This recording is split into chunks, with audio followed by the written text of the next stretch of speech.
Hello नमस्कार, मी सुप्रिया नवीन एका व्लॉगमध्ये आपलं मनापासून स्वागत करते। तुम्हाला आजचा दिवस सुखाचा, आनंदी आणि आरोग्यदायी जाऊ। तुम्ही जी काही स्वप्न पाहिली असतील ती सगळी स्वप्न तुमची पूर्ण होत। त्याचबरोबर शुभ सकाळ सर्वांना। सकाळची वेळ आहे, मस्त असा सूर्योदय झालेला आहे आणि इकडे बघा कपडे वगैरे सगळं वाळत घातलेलं आहे। आज लवकर जरा पटपट कामं झालेली आहेत। बाकीची जी काही आहेत क्लिनिंगची ती थोडीफार स्वच्छता आज घरात करायची। होळीला 2च दिवस राहिलेले आहेत आणि घरातली संपूर्ण स्वच्छता करायची। आपण असं म्हणतो ना की कुठल्याही सणाला ना जास्त स्वच्छता नाही केली तरी चालेल, पण होळीच्या दिवशी किंवा होळीच्या 2 दिवस आधी होळीच्या सणाला स्वच्छता ही झालीच पाहिजे। होळी असा सण आहे की आपण घरातली सगळी नकारात्मकता, नेगेटिव्हिटी सगळं काढून टाकत असतो। जसं आपण आपलं मन स्वच्छ करत असतो, आपण म्हणजे होळीच्या ज्या सणाला आपण होळीजवळ गेलो, होळीचं पूजन केलं की आपण मनामध्ये कसं एक प्रार्थना करत असतो की माझ्यामध्ये जे काही माझ्यामध्ये वाईट आहे त्या सगळ्याची राख होऊ दे किंवा त्या गोष्टी सगळ्या निघून जाऊ दे असं आपण बोलत असतो। तर त्याचप्रमाणे ना घर सुद्धा स्वच्छच ठेवायचं आहे। घर स्वच्छ राहिलं की मन सुद्धा स्वच्छच राहणार आहे। तर आज खूप मोठा टास्क आहे। संपूर्ण घराच्या जाळ्या जळमट सगळं काढून टाकायचे, जिना स्वच्छ धुवायचा आहे आणि बाकीची थोडीफार जी काही क्लिनिंग आहे ती करायची। तर तीच मी आज तुमच्या बरोबर ब्लॉगमध्ये शेअर करेन। तर सुरुवात तर झालेली आहे व्हिडिओला आणि आत्ता बघा 7:55 झालेले आहे, म्हणजे 8 वाजत आलेले आहेत। सुरुवात करूया। आता सर्वात आधी मुलं झोपलेली आहेत, मुलं आता उठतील, मुलांचं सगळं आवरायचं, टिफिन वगैरे सगळं तयार करून द्यायचं त्यांना आणि ते स्कूलमध्ये गेली की मग आपल्या कामाला सुरुवात होणार आहे। तर देवपूजा झालेली आहे, पण कामाला सुरुवात करण्याआधी ना एक चहाचा डोस घ्यावाच लागतो ताईंनो। कसं आहे, काळा चहा पहिल्यापासून मला सवय आहे काळा चहा पिण्याची। बऱ्याच जणांनी कमेंट केलेली, ताई तुम्ही काळा चहा पिता, तर मी खूप वर्ष झाले ताईंनो काळा चहा पिते। तर अगदी लग्नाच्या आधीपासून मध्यंतरी मला थोडी सवय लागली होती दूध घालून चहा पिण्याची, पण त्याचा मलाच त्रास होत होता म्हणून मी ते पुन्हा सोडून दिला आणि काळा चहा बरेच वर्ष झाले मी पित आहे। काळा चहा पिल्यानं काय होतं माहिती आहे का, पचनक्रिया जी आहे ना आपली ती सुधारते आणि त्यानंतर पित्ताचा त्रास अजिबात होत नाही। ज्या लोकांना पित्ताचा त्रास आहे, थोडंसं काहीतरी तिखट तेलकट आंबट खाल्ल्यानंतर पित्त होतं, अशा लोकांनी दोन्ही टाईम जर त्यांना चहाची सवय असेल तर आवर्जून काळा चहा घ्यावा। आणि काळा चहा तर मी घेते, जशी एक माझी चांगली सवय आहे तशी माझी एक वाईट सवय सुद्धा आहे। तर बघा इकडं काय वाईट सवय आहे, तर बिस्किटं ही आपण वर्ज्य केलीच पाहिजेत आणि कधीतरी खाल्लं तर ठीक आहे, पण रोज अजिबात खाऊ नये।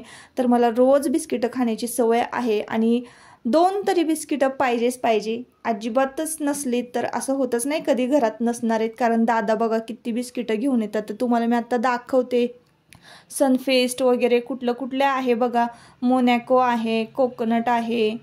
तर खूप प्रकारची जी बिस्किटं आहेत ना, मी जी कधी बघितली पण नाहीत अशा प्रकारची बिस्किटं व्हरायटीची तुमचे दादा घेऊन येतात आणि एवढं तर काही खाल्लं जात नाही।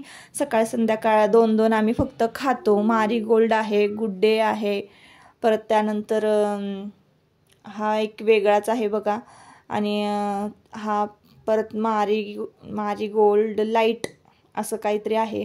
तर बऱ्याच व्हरायटीची जी बिस्किटं आहेत ना, ती दादा पिशवी भरून घेऊन येतात बिस्किटं संपले की। आणि माझं रुटीन जे आहे, देवपूजा वगैरे झाले की मग चहा घ्यायचा आणि चहाबरोबर बिस्किट खायचं आणि तिथून पुढे मग आपल्या कामाला सुरुवात करायची। तर हे 2020चं जे बिस्किट आहे तर ते संपलेलं आहे खाऊन। त्यानंतर हा गुड डे आहे, तर छोटंसं जे पॅकेट असतं ना तर ते आधी खायला घेतो आणि मोठे जे पाकिटं असतात ना मग ते शेवटी नंतर खाता येतात, कारण एकदा फोडले ना की मग ते तसेच म्हणजे असेच पडून राहतात उघडे। तर त्यामुळं छोटे जे पॅकेट आहे ते लवकर फोडले जातात। तर एवढ्या व्हरायटीचे बिस्किटं घरामध्ये असतात, तर त्यामुळं बघा अशी सवय लागलेली आहे। तर असो, आता इकडे बघा सकाळचे 8 वाजलेले आहेत आणि मुलं अजून झोपलेली आहेत, म्हणजे लवकर उठत नाहीत। 8:30च्या दरम्यान मी त्यांना उठवते आणि मग 9:45 वाजेपर्यंत म्हणजे 1-1.5 तासामध्ये त्यांचं आवरून होतं। तर आत्ता बघा सूर्योदय झालेला आहे आणि इकडं ही जी जागा आहे, हे जे कॉर्नर आहे ही पूर्व दिशा आहे आणि ही ना सगळ्यात फेवरेट जागा आहे माझी घरामध्ये। चहा बिस्किट खायला बसायचं म्हटलं ना तर मी इथंच येऊन बसते। तर हे बेडरूमची गॅलरी आहे आणि भरपूर अशी झाडं लावलेली आहेत। तर तुम्हाला आता रस्त्यात बघा एक असं नीलमोहरचं झाड आहे, जसं गुलमोहर असतं ना तसं एक नीलमोहर आहे, ते तुम्हाला दिसत नसेल. जे डोळ्यांना दिसतं ते कॅमेऱ्याला दिसत नाही, आणि जे कॅमेऱ्याला दिसतं ना ते डोळ्यांना दिसत नाही, असं कधी कधी होतं बघा. तर तुम्हाला दिसणार नाही, पण मी इथं गॅलरीत उभी राहिले ना की इतकं छान सुंदर ते निळं निळं झाड दिसतं ना. तर आजूबाजूला आता उन्हाळा आहे त्यामुळे सगळी सुकलेली झाडं आहेत, आणि तेच एक झाड असं आहे ना की उन्हाळ्यामध्ये छान फुललेलं असतं, छान निळं निळं झालेलं असतं. वरती गॅलरीमध्ये तुम्हाला जाळ्या जळमटं भरपूर ताईंनो दिसत असणार आहेत. आणि सुरुवातीलाच मी तुम्हाला सांगितलं की आज आपल्याला खूप काम आहे. मुलांना उठवलं, आवरलं, मुलांचं डबे वगैरे भरले, डबा तयार झाला, स्वयंपाक भाजी चपाती केली आणि मुलांना स्कूलमध्ये पाठवलं. घरातली जी काही नेहमीची कामं असतात, म्हणजे वॉशिंग मशीनला कपडे वगैरे लावणं, लोटून झाडून करणं, जी क्लिनिंग, देवपूजा, ही सगळी इतर जी कामं होती ना एक्स्ट्राची ती सगळी झालेली आहेत. आणि आज ना मी लाडू करायला घेतलेले आहेत. तर आता लाडू कशासाठी ते पण तुम्हाला सांगते. तर आपला एवढी संपूर्ण हिवाळा गेला ना ताईंनो, मी लाडू केले नाहीत. पण आता ना आयुष दादामुळं लाडू करायची वेळ आलेली आहे. म्हणजे आता काय झालेलं आहे की त्यानं डाएट चालू केलेला आहे, आणि डाएटमध्ये म्हणजे कुरकुरे, वेफर्स वगैरे जे काय आहेत तर ते त्यांनी पूर्णपणे बंद केलेलं आहे, आणि आता पौष्टिकच फक्त खायचं त्यांनी चालू केलेले आहे. तर हे त्याच्या डाएटमध्ये आहे लाडू. म्हणजे आता तुम्हाला माहिती आहे की तो पैलवानकी करतो, आणि आता सुरुवात झालेली आहे त्याच्या डाएटला. तर त्यांच्या वस्तादांनी सांगितलेलं आहे 1 ग्लासभर दूध, शेंगदाण्याचे लाडू आणि खारीक खोबऱ्याचे लाडू हे त्याला आवर्जून त्याच्या डाएटमध्ये याचा समावेश असलाच पाहिजे. आणि तुम्हाला माहिती आहे पैलवान लोक बघा कच्चं निरसं दूध वगैरे पण पितात. पण आता आपल्याकडे तर गाई म्हस नाही आहे, असती तर मी पण दिलं असतं. पण निरसं नाही मिळालं ना तर मी तापवलेलं का होईना पण देते. आणि चहा त्याने पूर्णपणे बंद केलेला आहे. आपण म्हणतो की कुठलीही सवय अगदी पटकन अशी बंद करता येत नाही किंवा सोडता येत नाही, पण त्यानं करून दाखवलेलं आहे ताईंनो. आज बोलला आणि उद्या लगेच त्याने चहा सोडलेला होता. म्हणजे कितीतरी दिवस झालं तो चहा अजिबात पित नव्हता. तर त्याच्यासाठी बघा हे बदाम वगैरे आणलेले आहेत. तर पावशर बदाम, पावशर काजू, पावशरच्याच पुढं असावीत कदाचित, हे अर्धा किलो होते, 500 ग्रॅम. आणि खोबरं जे आहे तर ते 1 किलो होतं. खारीक जी आहे ती 1.5 किलो होती. तर तुपामध्ये ते थोडं भाजून घेतलेलं आहे, जेणेकरून ते पटकन मिक्सरमध्ये बारीक केलं जावं. तर हा सगळा जो खुराक आहे ना तर तो पैलवान लोकांचा खुराक आहे, आणि त्याने तसं 11 किलो वजन कमी केलेलं आहे. तर आता काय करायचं आहे, जे काही फॅट त्याचं होतं ना तर ते त्याने कमी करायचं ठरवलेलं आहे. पण आपण जे काय म्हणतो ना हेल्दी फॅट आणि एनर्जी ती आपल्यामध्ये असलीच पाहिजे ना. तर हे सगळं आपल्याला आता त्याच्या शरीरामध्ये पूर्ण भरायचं आहे. तर असं असतं पैलवान लोकांचं. मला पण काही माहीत नव्हतं, पण नंतर मग मला माहीत झालेलं आहे. मग चिकन वगैरे त्यांच्या आहारामध्ये तुपातलं चिकन वगैरे करून ते खातात.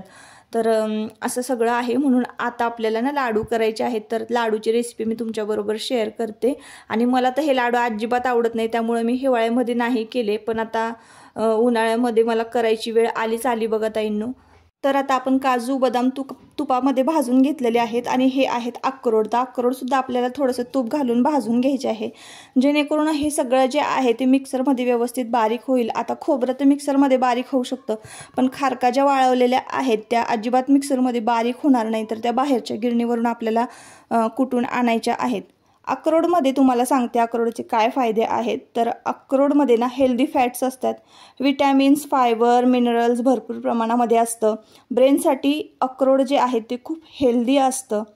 तर त्यामुळं ना अक्रोडचं सेवन जे आहे ते पैलवान लोक करतात, आणि आपणही करायलाच पाहिजे. म्हणजे जे साधारण मनुष्य जी आहेत आपली साधी माणसं, जे की कधीतरी व्यायाम करतो आणि कामं भरपूर करतो, अशा लोकांनी पण थोडंफार अक्रोडचं सेवन केलं पाहिजे. तर असो. त्यानंतर आपण खातो बदाम. तर बदामचे सुद्धा तुम्हाला फायदे सांगते. बदाम तर ब्रेनसाठी खूप हेल्दी आहे. आपल्याला जर आपली मेमरी जी आहे ती स्ट्रॉंग ठेवायची असेल तर बदामाचं सेवन केलंच पाहिजे. काजूमध्ये पण भरपूर प्रमाणामध्ये फायबर आहे. फायबरचं स्रोत भरपूर प्रमाणामध्ये असतं, त्यामुळं आपल्या शरीरामध्ये जर काजूचा आहार किंवा काजू आपण नियमित सेवन करत असू तर पचनक्रिया जी आहे आपली ती सुधारते, आणि आतड्यांसाठी अगदी आरोग्य म्हणजे आपल्या आतड्यांचं आरोग्य जे आहे ते अगदी उत्तम राहतं काजू खाल्ल्याने।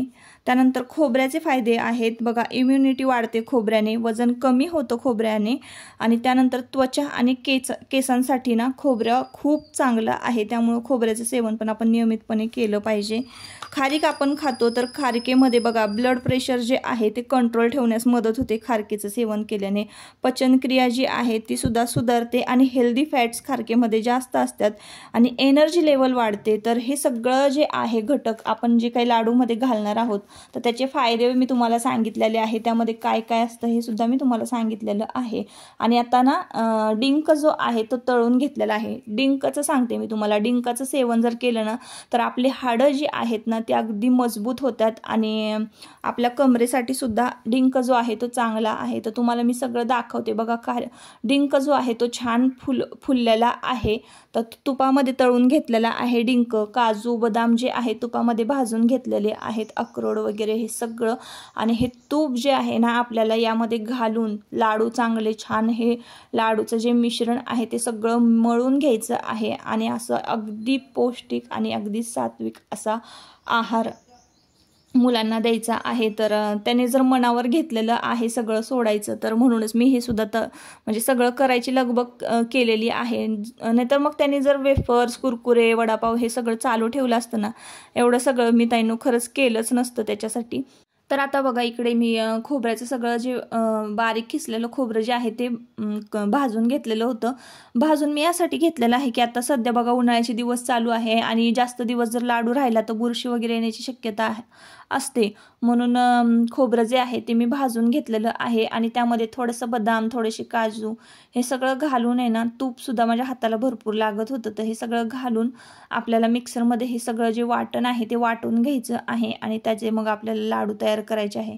खारका जे आहे ते मी बाहेरून दळून आणणार आहे आणि मगच आपल्याला या खारकांचं जे पीठ आहे त्यामध्ये घालायचं आहे। तर बघा आता खोबरं आणि खारीक नंतर मी ॲड केलेले आहे। जे मी खोबरं भाजलेलं होतं ना तर ते पण पुरेसं झालं नाही ताईंनो, नंतर मी पुन्हा एकदा अर्धा किलो आणलं आणि ते छान खिसून घेतलं पुन्हा एकदा आणि गिरणीतून दळून आणलेलं आहे। खारीक जी आहे ती 1 किलोच्या प्रमाणामध्ये, म्हणजे आधीची होती ती अर्धा किलो होती आणि नंतर पुन्हा एकदा साखर खारीक म्हणून मिळते बघा, खायची जर असेल तुम्हाला किंवा लाडू करायचे असतील तर साखर खारीक मागायची। साखर खारीक म्हणजे साखरेसारखी छान गोड असते आणि छान मोठी मोठी असते, तर ती खारीक मी 1 किलो आणली होती, फोडून घेतली, उन्हाला वाळवून घेतली आणि गिरणीतून दळून आणलेली आहे। हे जे खारकेचा चुरा मी घमेल्यामध्ये बघा ओतते आहे, तर मोठं असं घमेलं घेतलेलं आहे आणि हे सगळं मिश्रण जे आहे सुक्या मेवाचं मिश्रण जे आहे ते सगळं आपल्याला खारीक खोबऱ्यामध्ये एकत्र करायचे आहे। तर बघा कशा पद्धतीने आता मी मळून घेते।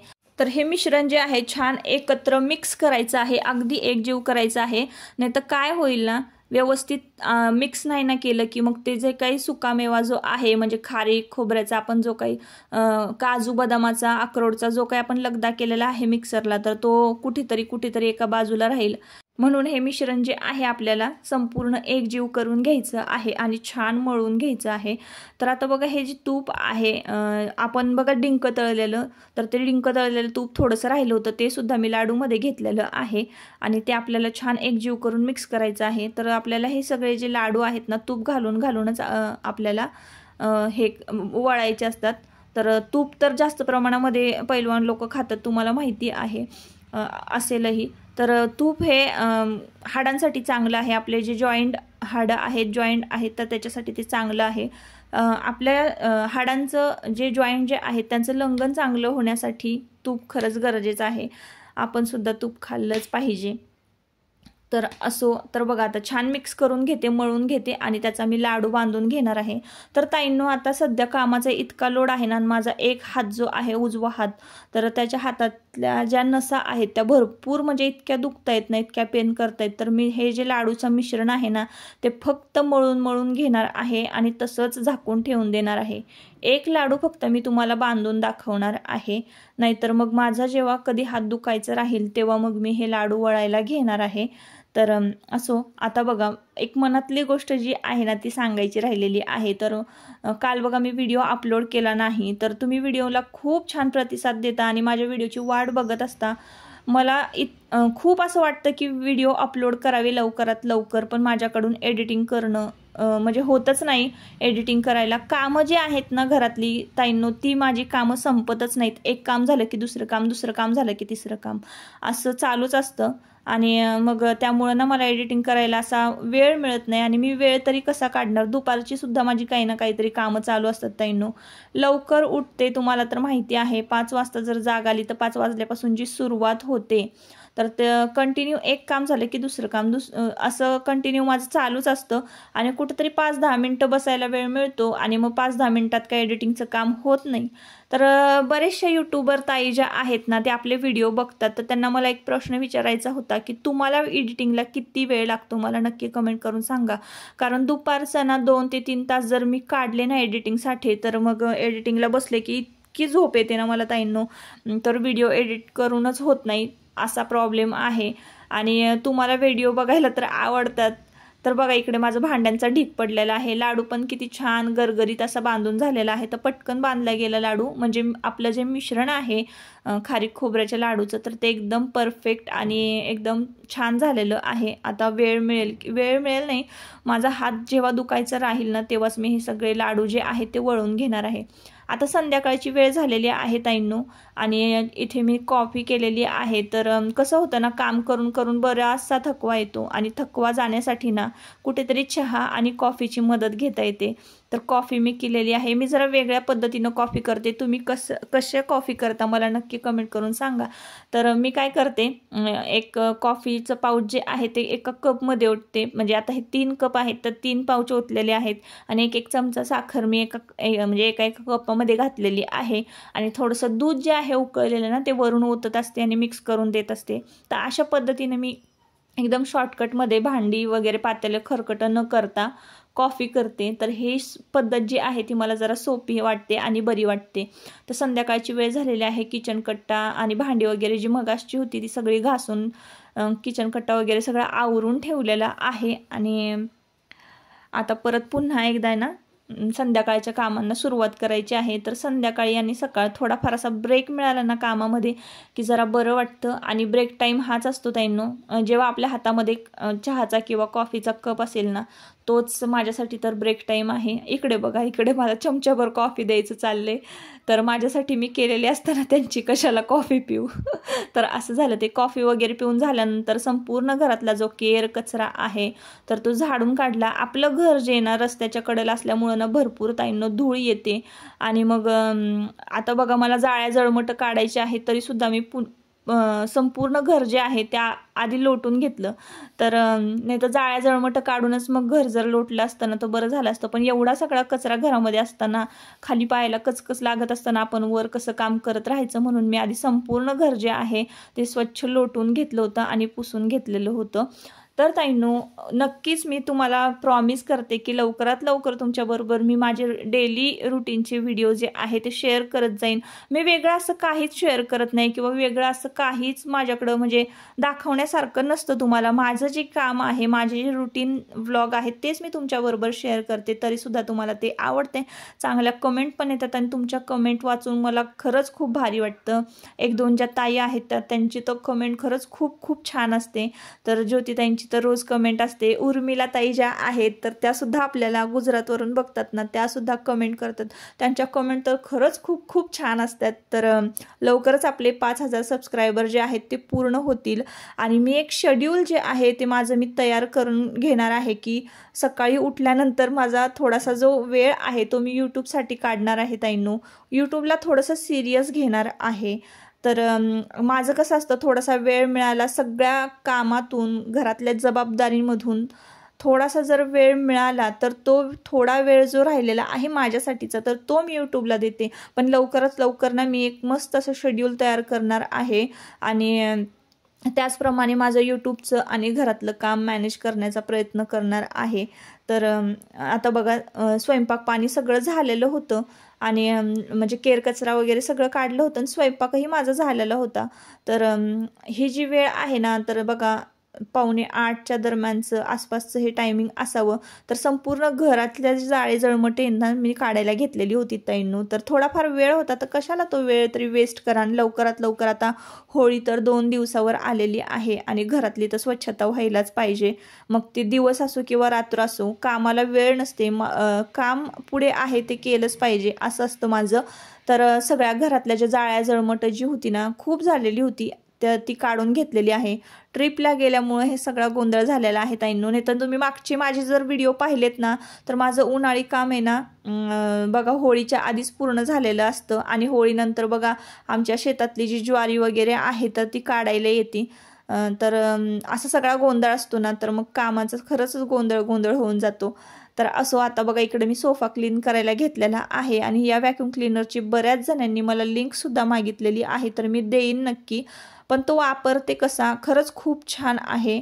आणि सोफा तर एकदम भारी क्लीन होतो त्याने. तर तुम्ही पडदे क्लीन करू शकता, तुमची गादी जी आहे ती सुद्धा क्लीन करू शकता. आणि मी माझं जे कपाट आहे साड्यांचं, तर धूळ जिथं आपल्याला हात घालून पुसता येत नाही किंवा भरपूर धूळ साचलेली असते, तर तिथले माझे कपाटातली जी म्हणजे आजूबाजूचे कोपरे जे आहे क्लीन करायचे, तर ते सुद्धा मी या व्हॅक्यूम क्लीनरनी क्लीन केलेले आहे. तर बऱ्याच ठिकाणी खिडक्या, पडदे, बेड आणि सोफा हे सगळं क्लीन होतं या व्हॅक्यूम क्लीनरनी.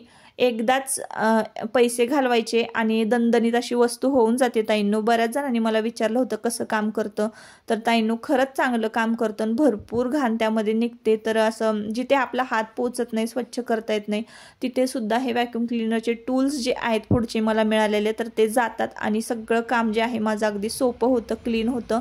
तर सोफासुद्धा क्लीन करून झालेला आहे जाळं जळमटं काढल्यानंतर. आणि घाण तुम्ही आतमध्ये पाहत असाल, चॉकलेटांची कागदं वगैरे भरपूर पडलेली आहेत. तर आगारो ब्रँडचं हे व्हॅक्यूम क्लीनर आहे. 1600 रुपयाला मला बसलेलं आहे. हवं असेल तर मी लिंक देईन. आजच्या व्हिडिओचा एंड मी इथंच करते. परत पुन्हा भेटूया नवीन एका व्हिडिओमध्ये. तोपर्यंत स्वतःची काळजी घ्या, मजेत राहा.